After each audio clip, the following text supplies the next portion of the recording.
This podcast is brought to you by Podcast Nation. You are listening to As a Woman, episode 109, Inclusivity with Dr. Emily Seidler.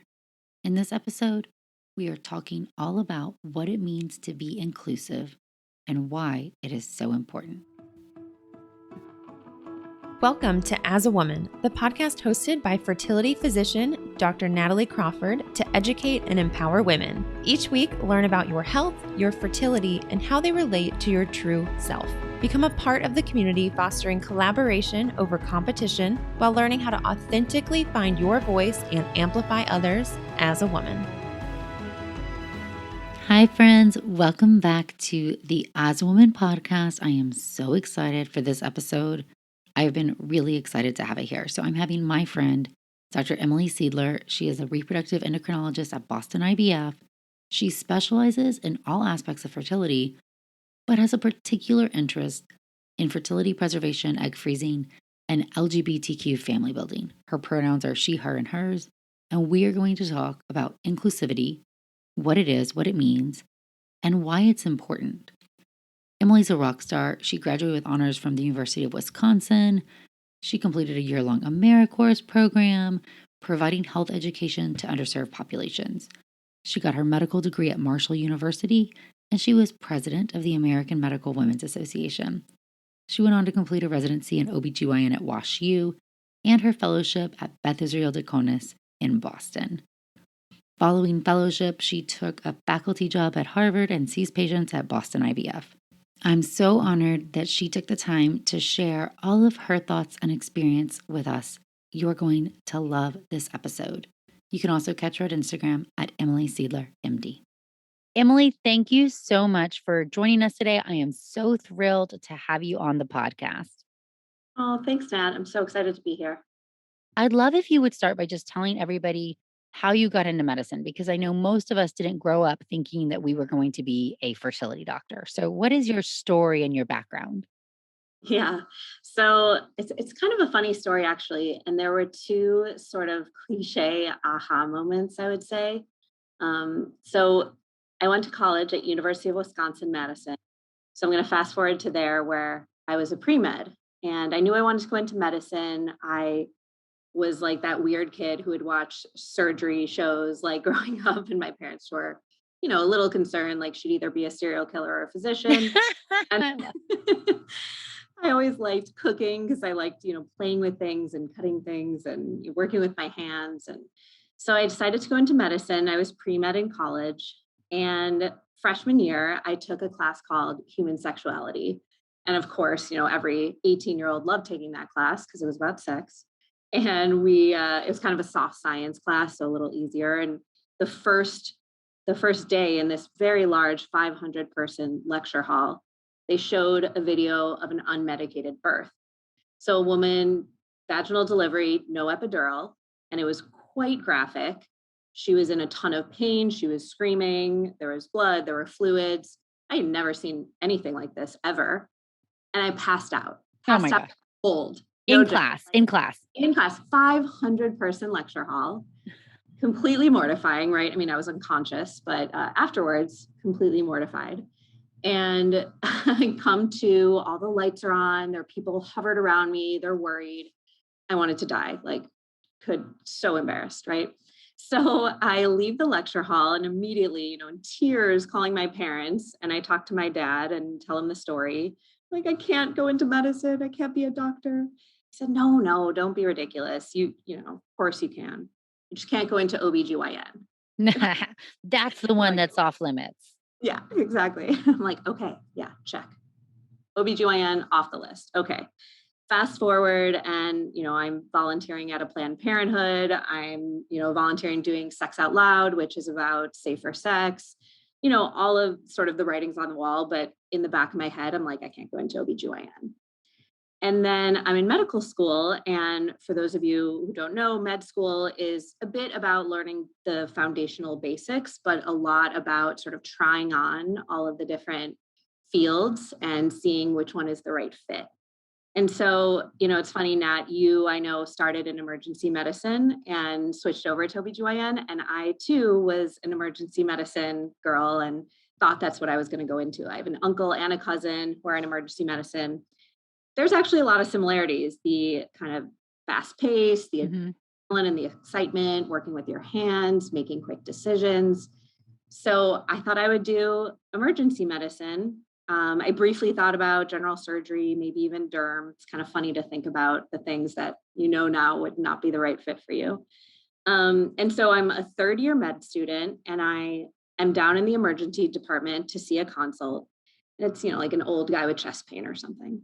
And I'm looking at the board in the emergency room. There's like a big board that has, the patient's chief complaint, their age, male, female, the bay that they're in, the location.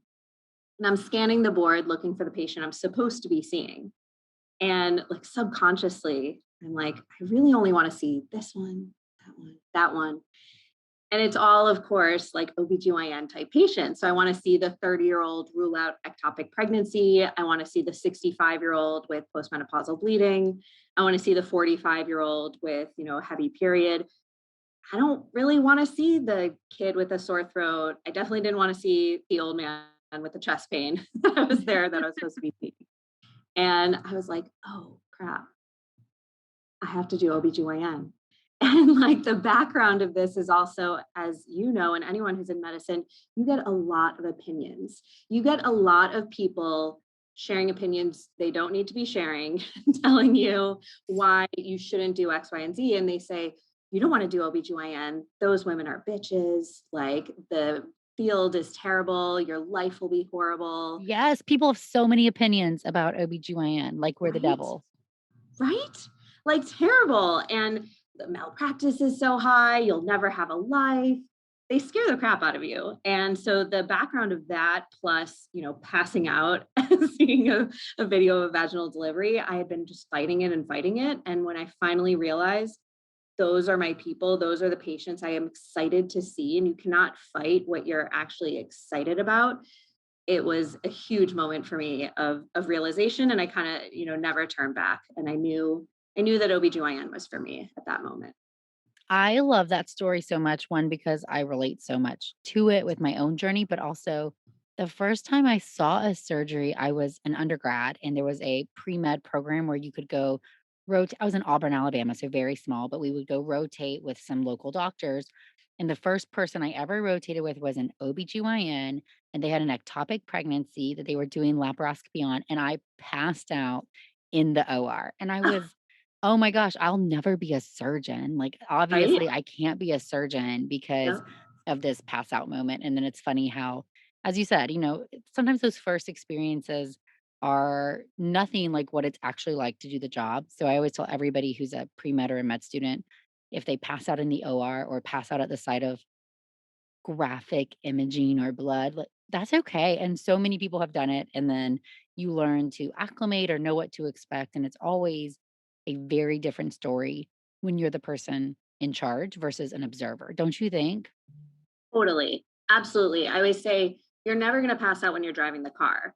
You might get like car sick or nauseated when you're the passenger, you're in the back, you're squished in the corner. But when you're driving, you don't get car sick. It's the same thing. Like when you're in the driver's seat, you're fine. And yeah, so many people go through that. So common. Well, what I really want to talk to you today about is some things that, you've been on social media. You're such a huge proponent and supporter for inclusivity. So, whether it is using the right pronouns, talking about making sure that the LGBT community has proper access to care and even knows what their family building options are. And I think that there's a lot of people who don't understand this, or it makes them nervous because whatever we don't understand is sometimes intimidating. And I think that goes for physicians too, especially some who might be, a generation above you, because, the current state of medicine, rightfully so, and thankfully, is a different place than it used to be. So, first of all, how did you get into this fertility preservation, family building for LGBT communities? How'd you kind of find this little special niche in our field? Yeah, it's so funny. I think, first of all, I have to credit my parents. I grew up in a household where, they are lifelong Democrats, socially progressive, and I'm so grateful for that, that I wasn't, um, sort of fed those other storylines from a young age. And so I always was around, my parents and friends and family who were charitable and who taught me, to care about people. It's really that simple, to care about other people. And I think what you said about that people do, I think, mean well and want to do the right thing is so true. And it's all about just, you know, teaching yourself and educating yourself, or being open to becoming educated from someone else, and just having your heart in the right place. It really is that simple. I want to start by something that I even know from we've been trying to redo our paperwork at Fora. So we are taking, the regular, here's the paper you fill out, and we're making it online. So it is a smart form where you put something in, and then the questions that come depend on what you answer. And that makes a lot of sense in our field, but is technically very challenging because there's so many different combinations of situations where people can present to you and want to start a family. And in the process of this form, I realized that a large proportion of even educated people don't understand some basic terminology. And I think that that is interesting because it can confuse people. So I'm going to ask you some really basic questions for you to kind of explain through, just in case somebody is also confused. What Here's basic definitions. So I'm going to have you go through really quickly basic definitions of cis and trans. And then when we come to trans, what does it mean to be a trans man or be a trans woman? If you'll kind of go through that for people who might be too afraid or just don't even realize they don't know the answer. Yeah, absolutely. And before I do that, I want to say that I myself, identify as a cis female, and that's fine. But I also was a single woman in fellowship who wanted to freeze my eggs. And I'm super open about this. As you know, it's all over my Instagram, social media. I am very open in talking about it because I think that's so important, the transparency of, yes, I'm a physician, but I'm also an egg freezing patient. And I went through it and I know exactly what that's like.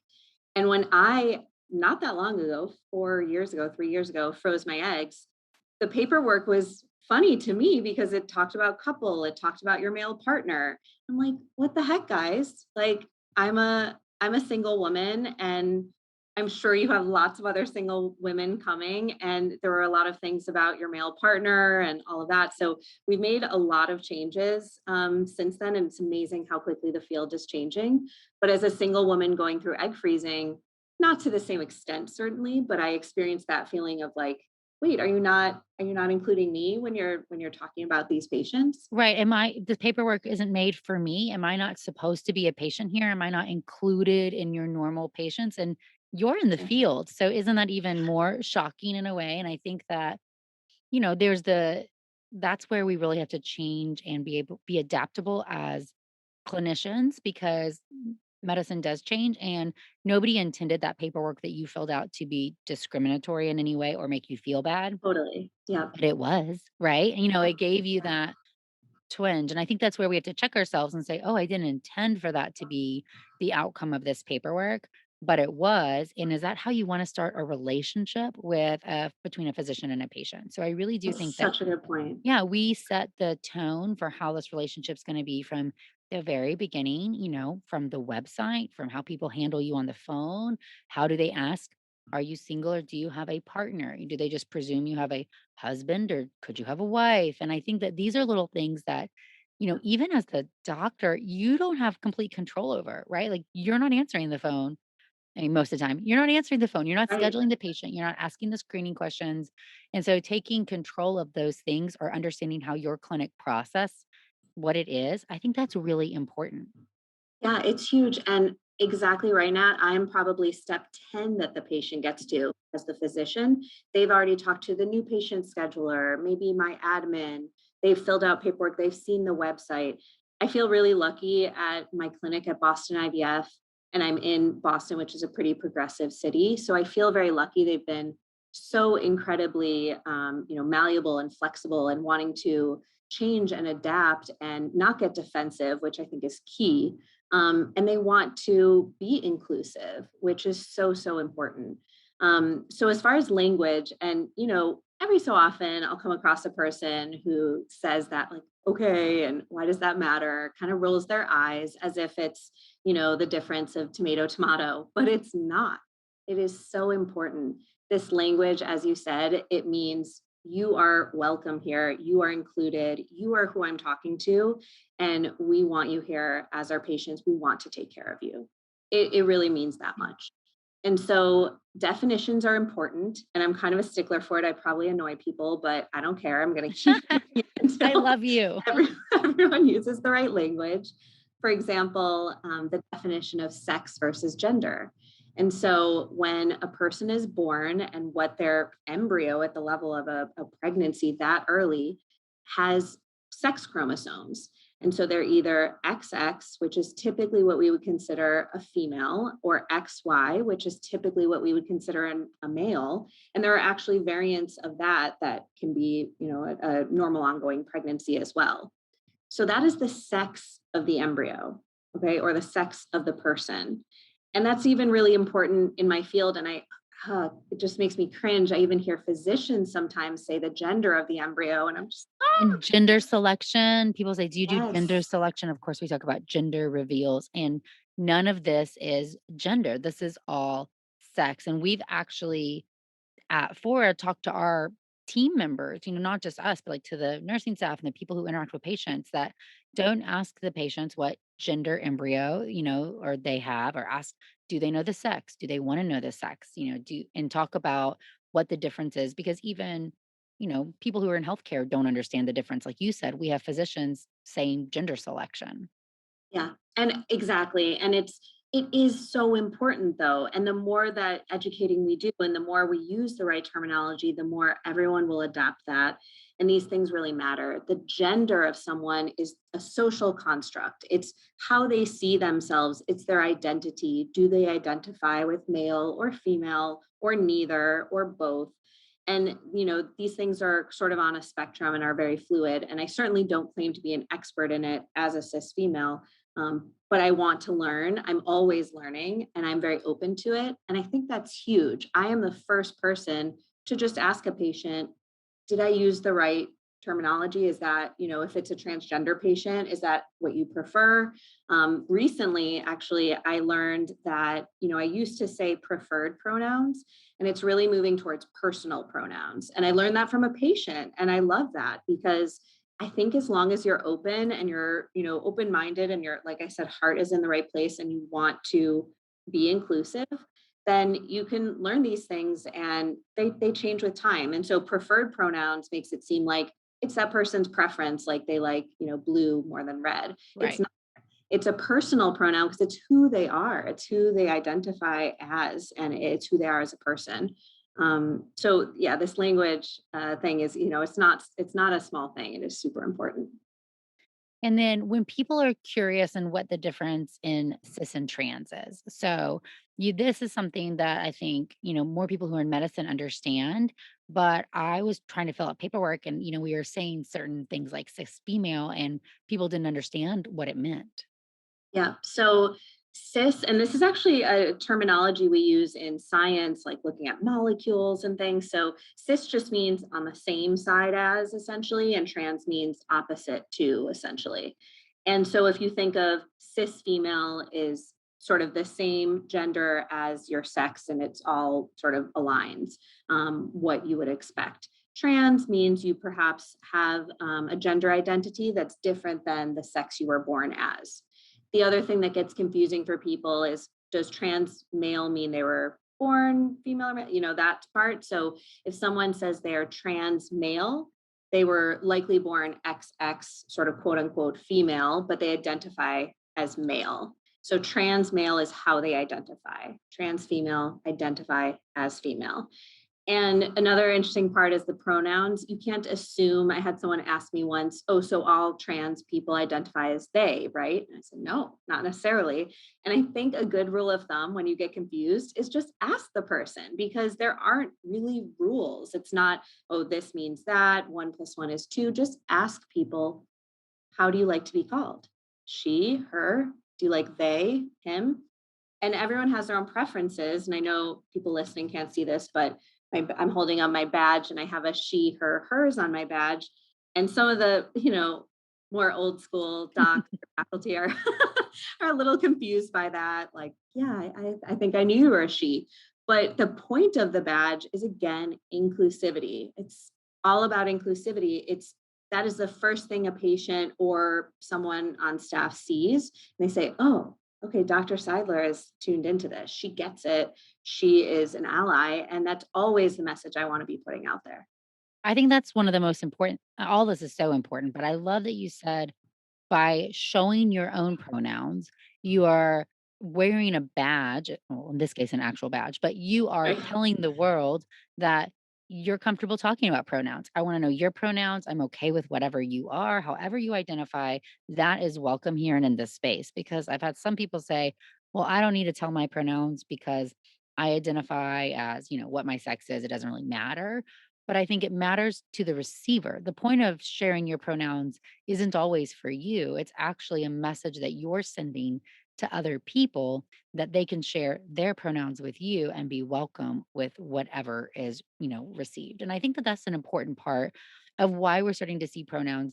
We have them in our EMR, but also like people are putting them in emails and in Instagram bios and Twitter bios and on badges. And I think that that is really important to be an ally and show that you're an ally. Essentially, Dr. Seidler is safe. I can talk about this because one thing that we know is that our, patients who might identify differently or who are LGBT have had discrimination at various stages of their in medicine or with healthcare providers and teams.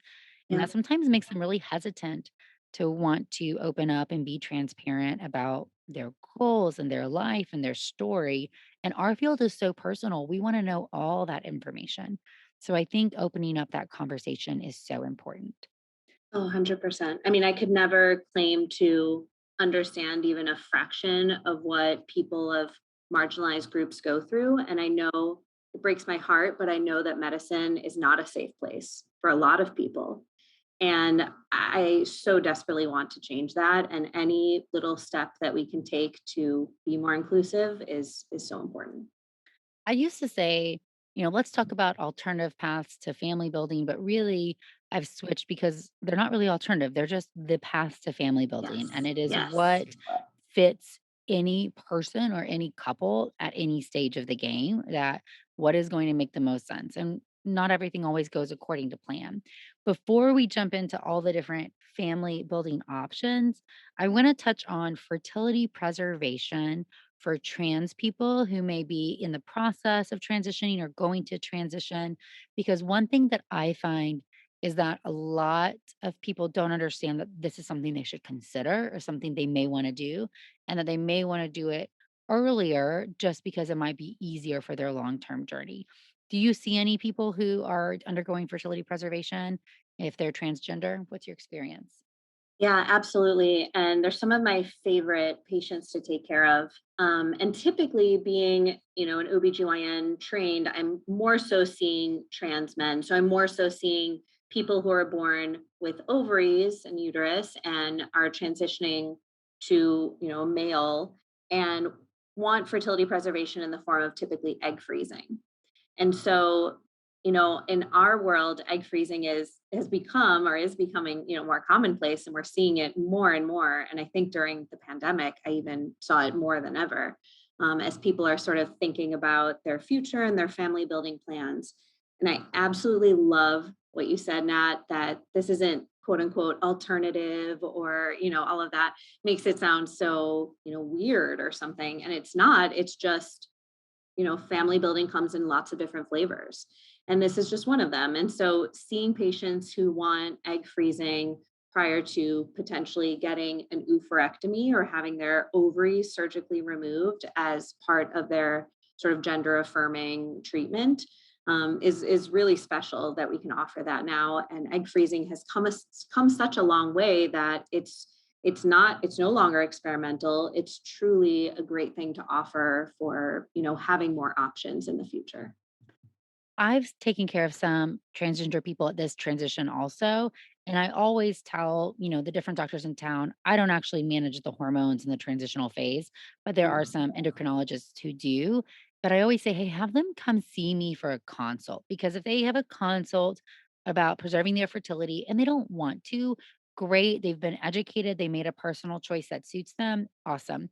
And the thing that I have found is that we tend to make decisions in a tunnel of where we are right now without understanding what the future may hold. And what I mean by that is you may say, that's not important to me, but you may not know what a future partner, what may be important to them. And having options open for your family building, one, keeps that door open. If that person, if you fall in love with somebody and this is very important to them and it's not to you, what that's going to be either a conflict in your relationship, or maybe your heart changes as you fall in love with this person. I think there's just, the future is yet undefined.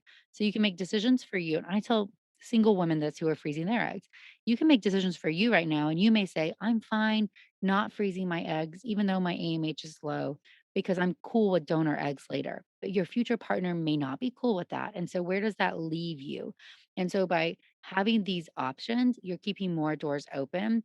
And specifically, it can be really expensive to add an egg donor to the mix later. And so by having your own eggs as an option in whatever that family building plan may look like can be really important. And I find that a lot of people haven't really considered that piece of the puzzle. They're looking at right now, they want to have their gender affirming surgery, they want to be done with the transitioning phase, and they're not necessarily thinking of the family that comes later. Have you found that also?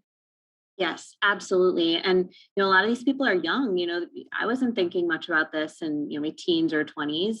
And I can totally identify with what you're talking about, because a lot of people are surprised to hear this, but I don't think I want kids myself. And yet I still froze my eggs, because it's all about options. You don't want to have regret later. You want to give yourself the gift of options. And I loved your egg freezing podcast with Valerie. It was fantastic. And you guys talked about, when is the right time to freeze your eggs? The moment you're thinking about it. Right now.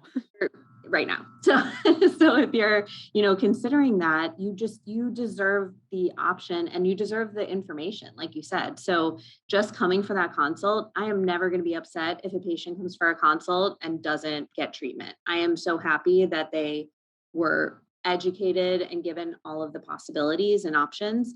And you talked about, future partners, and it brought up another point: gender and sexual orientation. Also, two different things. And I kind of think of them as two different axes. So sexual orientation, meaning, are you heterosexual or straight? Are you homosexual or quote unquote gay? Somewhere in the middle, bisexual, pansexual, asexual, again, very much a spectrum, and you can fall on sort of anywhere on that spectrum. And that is a different axis than gender. So you cannot presume, okay, I have a trans male in front of me, that person is going to want, this type of partner, a straight female or a gay male. Like, you cannot assume that. It can, any one of those things, any combination you can see. And so having just the option of having, these gametes, these frozen eggs, it just opens up possibilities for your future family. One of the biggest things that people get unsolicited advice about is their skin. So if you're tired of hearing that you should just wash your face at night or do this or do that, it's time to get some actual help. And there's a lot of buzz about what's right for you, but in my opinion, it's best to get advice from real experts.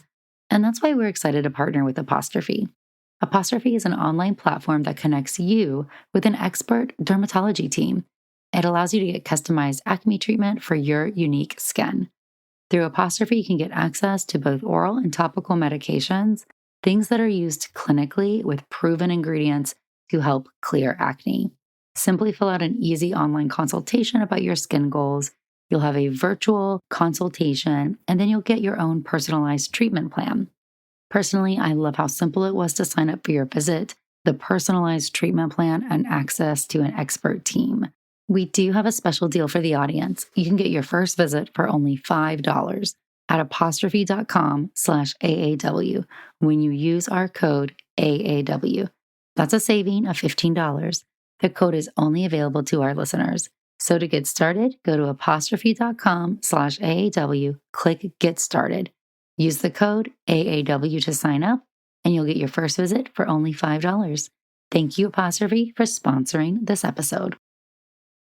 Have you had people freeze their eggs when they've already started testosterone? Yes, and I'm so glad you asked that. We actually at Boston IVF published a paper on this. Angela Leong was the first author. She's new to Instagram. She's great. And we found that even when people had started testosterone therapy and had to stop for egg freezing, because in the past we thought, ooh, those eggs, egg quality won't be good, their response to stimulation won't be good. And we actually found that those patients did very well and still got quite a good egg yield. And so it's absolutely still a possibility, even if that person has started testosterone therapy already. And I think that's an important message to hear for people, that it's not like it's, oh, I've already started T, so now it's too late. You still have options open. It's still worth getting the information, thinking about your life, your goals, what's important, and making a decision. We both know, you and I, that egg freezing is not necessarily the hardest procedure to go through, but it's not easy either. You have to take shots, you have to come in for appointments, you have to have a procedure under anesthesia, takes a couple weeks, and it's expensive. So, what a trans male goes through to try to say, hey, I'm going to freeze my eggs, that is a lot different than what a trans woman may go through if we're talking about freezing sperm, right? Because I Much always, easier. it's much easier. I really always say, hey, there's almost no reason not to freeze sperm. If you have sperm, you're going to be taking hormones, you're going to be doing things that are going to cause your sperm count to be non existent. You may not want to come off that treatment in the future. We should easily get sperm and put it in the freezer, and it's just keeping an option open for you. And I think that that procedure is, there's no procedure. That process is very, very fast and it's not Yeah. expensive. And so Yeah.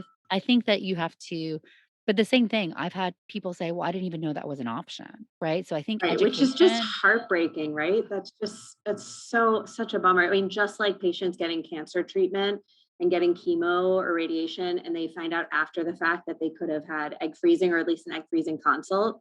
We hate to hear that. I mean, that's just tragic. And I feel really the exact same about someone who had their ovaries removed for gender affirming surgery and felt like they didn't have all the options presented to them, ahead of time.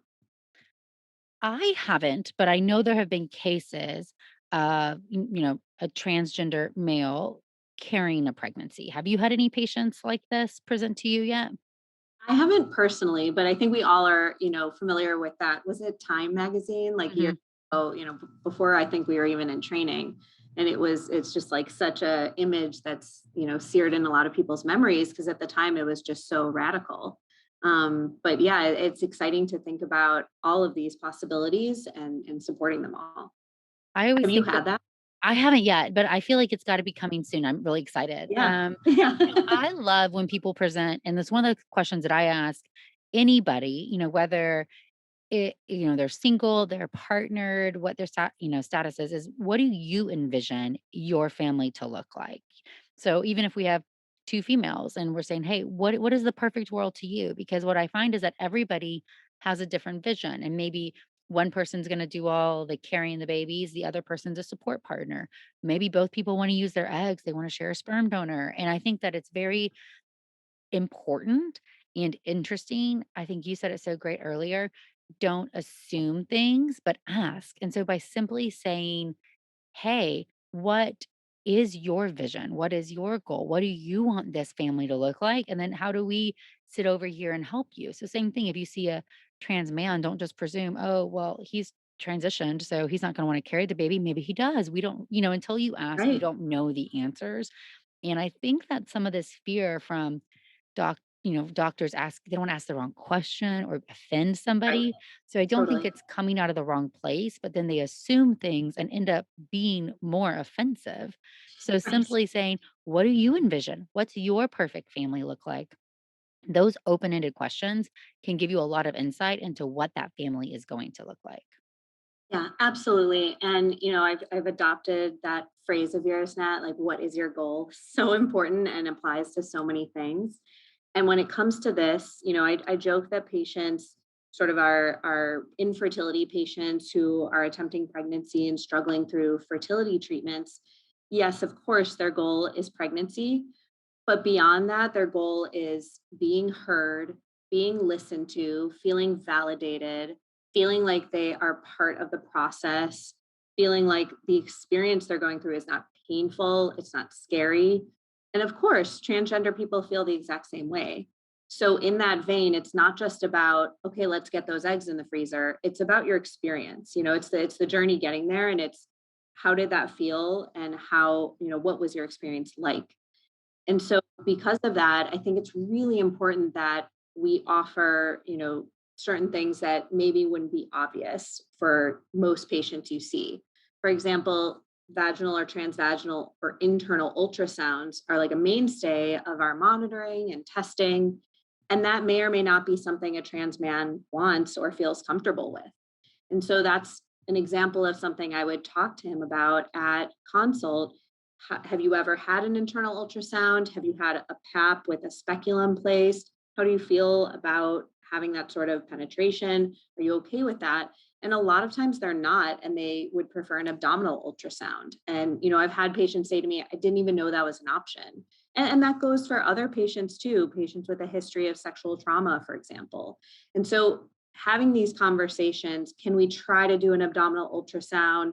Might not get as good a look at the ovary, but we can absolutely do our best. And if that is super important to the patient, then to me, that goal is just as important as their goal of freezing their eggs.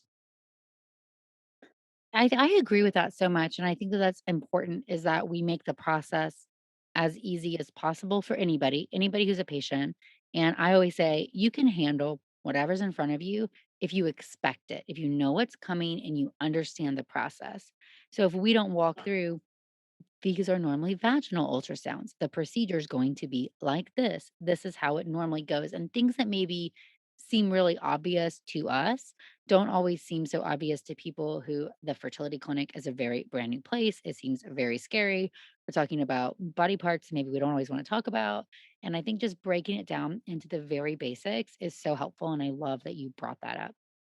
I also want to kind of wrap up here thinking about, when we talk about people who are starting a family who need, donor sperm. So if we have, either a lesbian couple, a single woman who's ready to get pregnant, whatever the situation is, there's different barriers to using donor sperm. And we see this for gay men or single men too, right? And we see them much higher for men who want to become parents than women, meaning the process of getting donor sperm is typically much easier than the process of getting donor eggs and a uterus and going through that process. And I find that often people aren't prepared. So I'll give an example. I'll have a lesbian couple and they'll say, "Oh, we want to use this known friend's sperm." And the reason why is often because they think it's cheaper, right? There's this cost Right. thing. Oh, I think it'll be cheaper. It's free. It's right there. He'll give it to us. But Yeah. really, the No. FDA has all these guidelines and processes, and we have to draw certain sets of labs and do certain screenings and see psych and see legal and all this stuff. And I always say, so I obviously am in Texas, so a very different political world than you're in. And I Yeah. always say, hey, this is a red state. And if something were to happen to you, I think that we need to think about what does your family structure look like and how do we protect it the most? And I would love to live in a world where two people who are, the same sex are married and they are the couple, and that no matter what happened, their wishes and their will would be followed. But the Yeah. reality is that we have to admit certain places are more conservative than others. So if there was a known biologically genetic father who then chose to try to come and get custody, we can't guarantee that that person wouldn't be successful if, Yeah. let's say both parents died in a car accident, these really crazy stories that we hear about. Yeah. And Exactly. that's protected with an anonymous sperm donor. That person gave up their rights, they got paid for the service. That's a completely different thing. And so I think there's some legal and ethical challenges when it comes to introducing directed or known donors into this relationship that people don't always think about until you start talking about big picture goals. Have you found that No, also? it's so true, and it was not intuitive to me in training until I started practice, where these nuances really come into the picture. So I've had lesbian couples come saying they have a friend, they want to use the sperm, and immediately I say, I absolutely will work with you to do this if this is what you want, but I want to tell you it's not what you think it is. You think it's faster and cheaper, and it's actually much longer and way more expensive. So they have to quarantine sperm for usually at least 6 months, do FDA testing. They have to pay for all of that testing. They have to pay for storage of the sperm during quarantine. They typically have to pay for multiple psychosocial counseling and legal fees for that parentage part that you're talking about, to say, we are the intended parents. This is just the donor of the sperm, it's just DNA, as I like to say. So using getting, just that DNA, not the parent, from an anonymous bank is just much cleaner, safer in a lot of ways. And I think we've seen sort of an uptick in this. I've had patients recently, again, I think the pandemic has really pushed people to deeply consider their goals, their family, and say, hey, maybe this is as good a time as ever. I'm working from home. Let's do this. And kind of maybe has moved up their family building plans. And I've had many patients say that they've looked at, donor sperm in a bank and they're just flying off the shelves. They'll find a donor they're interested in. We're looking at the genetics to make sure everything is compatible, and they're gone by the end of the week or something. So we're definitely, I think, seeing this. And I for one, am just happy to see that this is becoming so much more commonplace. But certainly we have some work to do still. Okay, last question. And I don't have an answer for it, but I'm just curious your thoughts. I struggle with, for gay couples, the financial burden to become parents, because Mm, a lot of them will come and say, well, here's my sister, so we can use her egg and she'll carry the baby for us. And that's considered, traditional surrogacy, where it's one woman who uses her own egg and then would carry the baby. And that is illegal slash frowned upon in many, many places. And the mm, reason is some of those ethical and, legal issues that we talked about. So our gay couples have to get, and our single men have to find an egg donor, and they have to find somebody to carry the baby. And I always say, if you have a friend slash family member who's willing to contribute in one way or another, get them to carry the baby and get an egg donor from, a bank or an agency or a fresh program or whatever. That will be a 100%. more cost effective way. That's often the opposite of what they might think, because they'll be like, well, this is, my sister, so it's the genetics. And if there is a genetic importance, we can totally understand that. But gestational carriers are expensive, whether you're going through this because you're a single man or a gay couple, or if you're, just patients or a woman whose uterus is not receiving embryos, or you can't carry a baby, you've had your uterus taken out or whatever. Gestational carriers are extremely expensive, and that's a Mm. huge barrier to care. Have you found that people kind of come in sometimes not understanding the entire process? And do you have any, I don't know how to get that process cheaper. I just don't see it in the current world. Kind of what's your thoughts on that? Yeah. Oh my gosh. And, this is part of why inclusivity is so important to me. I absolutely love and adore the field that I'm in, reproductive endocrinology. But it kind of irked me a little, because it always felt a little less like altruistic than other fields in medicine. And I hated the idea that someone's family building plans would hinge on how much money they had to spend on it, or didn't have. And that has always really bothered me. And so, advocacy is so important. Groups like Resolve and Resolve New England, that we work with to, go to the state house, talk to, get legislation changed, and talk to members of the House and Senate, is just so incredibly important. Because just being here and talking to patients about costs is important, but affecting change on a larger level is really what matters. Changing policy. And all of these things should be covered by insurance, and every insurance. And it shouldn't just be in Massachusetts, where I am so happy to practice because it's a mandated state. It should be federal. It should be everywhere in this country and really in the world. But we have a long way to go, claiming we're such a developed nation, and yet still not having coverage for, things like infertility, or same-sex family building, or family building in any flavor it comes in.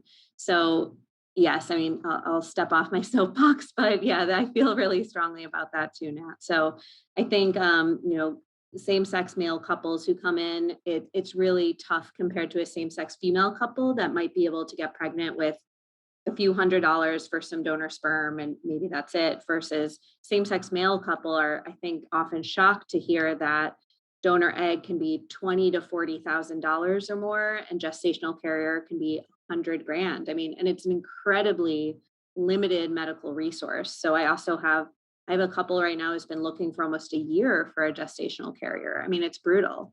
And that, that's something that I think if we make it safer and, more regulated, and we have coverage with insurance, these are all things that can start to change over time, I hope. I'm so thankful that you've come on the podcast because we could just keep talking forever and ever. But I do think that some of these just really basic things and the overall arch of how you approach people, how you set the tone, if you are a physician, what the people in your office do, and having a moment to talk to your staff, to your nurses, to the people who answer the phone, who schedule appointments, who do the financial counseling about Totally. understanding, how do we ask these questions? What do they mean? Do we put pronouns in charts? What does our paperwork say? And really doing an internal check of your own processes at the place that you practice, because you can be the best, most inclusive doctor in the whole world. But if somebody gets turned off before they come to you, you're never going to be able to help them. And so making sure that there's less barriers to care. This should be an easy one, but we really have to put time and effort into it. And I appreciate all your insight. Can you tell everybody where to find you so that they can follow along, so that they can see you as a patient if they're interested, and how they can get in touch with you? Yeah, thanks, Nat. I am on Instagram as Emily Seidler, MD. I practice out of Boston IVF in the Boston, Massachusetts area, and we are actually still completely virtual for all of our consults. So a lot of people say, oh, I'm, on the east side, not west of Boston. It doesn't matter. You can really be, as long as you can come to one of our satellites for testing, and we have a lot of satellite offices, then you can see me virtually through Zoom, through telephone, anytime. And so I'm always accepting new patients, and I would love to take care of you. Thank you so much, Emily. Thank you, Natalie. This was so much fun. Hey, friends, I hope you enjoyed that episode as much as I did recording it. I think Emily is just amazing. Thank you for coming on. And I think some of the things she said really resonated with opening our mind and really evaluating how the words that we say and the things that we do, how they impact people. As always, I'm so thankful for your support. You can follow along on Instagram at nataliecrawfordmd. You can check out the YouTube channel, or stay tuned every Sunday for another episode. Thanks, friends.